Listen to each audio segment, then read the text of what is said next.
Hey fam, what's up, what's up, what's up? This is Robert Anton here, robertanton.com, coming to you with Battle Round 4 of The Voice of America. So I decided to watch the show. I was sitting at home today and it was all right. I mean, it was kind of enjoyable. I enjoyed a few little points. To start out, I just want to tell you guys that next Tuesday, the show starts at 9 p.m. Eastern Standard Time. It's going to a new time again, switching times again to 9 p.m. for the live battle rounds. And the coaches are going to be doing a live performance if you want to tune in for that. They'll probably do it at the top of the show. So let's just start out with what happened in the show. We started out with TeamAdam. You guys know they all have their final people left to compete. So Jenkins versus Desmond on TeamAdam. They were performing Don't Let the Sun Go Down on Me. Now I thought it was just strange that they showed the private coaching session with Jeff, but they didn't show it with Casey.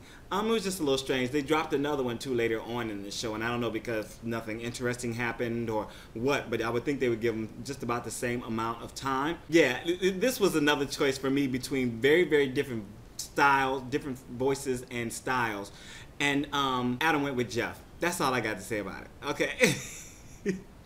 Team Blake, Sara Omromchi versus Xenia, and they were performing I'll Stand By You. I thought both were just so nervous, and they were going flat all over the place, and I think it was partially due to lack of breath support. A lot of times I always talk about when a singer is holding their stomach and stuff, it's usually because they have nerves or they're having a hard time getting their breath, and a lot of times they're related. And so this was very much, both of them went in that kind of area. They were both very nervous, and they were both very pitchy. They kept going flat. And Blake chose Xenia, and I guess it's because she has more specials. He said she has a more special sound.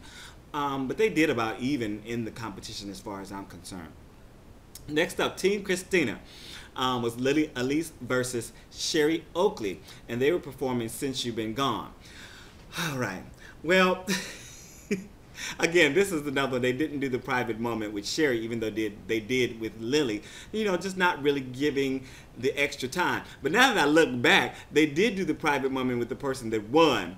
They did not do the private moment with the person that lost. So, yeah, they were both going for it. They were both like way out there doing their thing. I thought Cherie had a lot more control. She was more presentable. She did a better job at getting across the lyric and doing the performance. But Christina went with Lily, more than likely because she hit those high notes. She was very aggressive about what she was doing. Next up, Team CeeLo was Emily Valentine versus Curtis Grimes performing Need You Now. Now this one, she was saying that she's got a crush on him, and he was saying gave up one career for one woman, and it wasn't gonna happen. It's just all kind of drama, all kind of crazy stuff going on in it, And we got down to the performance, and I wish it would have been a more exciting song, or I wish they would have brought more to the actual performance, because the performance just was kind of lazy and sleepy to me. But after the performance was done, they kissed. And that kind of brought up the excitement level a little bit, but just while they were singing, it was, for me, it was just kind of meh. And CeeLo chose Curtis. I mean, there's not much I can say about this. What I don't like is sometimes the pairing of the voices that they have, because these people come from different genres and different styles, and generally they pick something that's in one person's particular style, and that's a strike against the other person. Or when you have someone with a very light voice compared to someone with a very full voice, it just doesn't really match up, and one is going to be, in that moment, it's not going to seem as good as the other, even though they might be a whole lot better. It was just really strange, and it's really crazy, and I don't understand.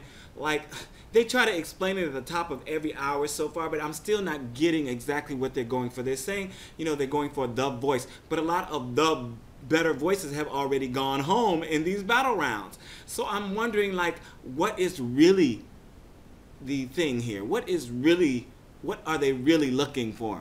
And tell me if you've got any idea, because I haven't got it yet. I'll probably watch next week, just because,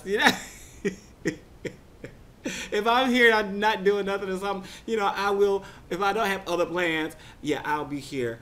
But just tell me what you guys thought of performances, and what do you think is the ultimate goal of this show? All right, this is Robert Anton, robertanton.com. I'm out. Peace.